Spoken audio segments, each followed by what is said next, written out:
to Stephen Graves. He has been talking to people. You can imagine the stories that are going to come out in terms of those who stepped in to help, those who needed help and had to run to get the assistance of neighbors, strangers, and law enforcement. So, Stephen, what are you learning about some of the heartbreaking, and yet, you know, I'm sure there are some people there who did courageous efforts to help those in need? Yeah, Erica, there are so many stories. When we think about this, just the help that came with this, you can imagine the chaos of people just running around. I just spoke to a man who said he ran into a local Starbucks, a worker there helped him. And then we are also talking to people who went to random homes in the neighborhood.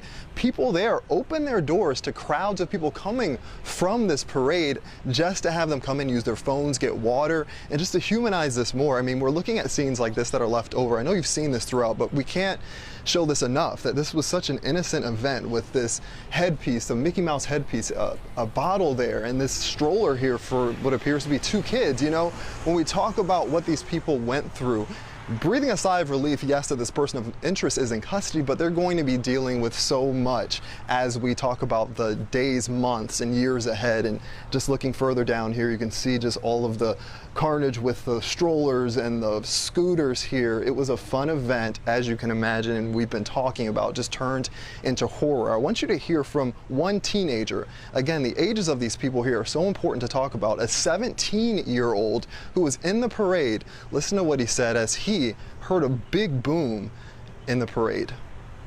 I ran down the street, kind of ran through some trees, someone's backyard, until we were led in someone's house. Other people that kind of were going to march with us met us there, and they were letting in other people from the street and whatnot that looked like they'd run from the parade.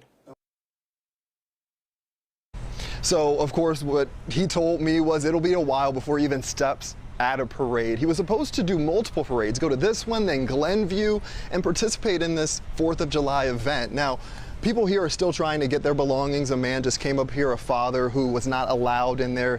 His wife's phone, their wallet are still in that area. They had to come back and pick up a dog that was left in a trailer. So people helping people out here, a lot of stories of just chaos, but among that was the kindness of people who live in neighborhoods, who live in homes, who let these people inside. They're finding out, that guy you just listened to found out through Twitter that he was in an area where a mass shooting just happened. So when we put this into perspective about people having to deal with this trauma, yes, again, someone is in custody, but these people have a lot they're going to go through over the next, again, months and years here.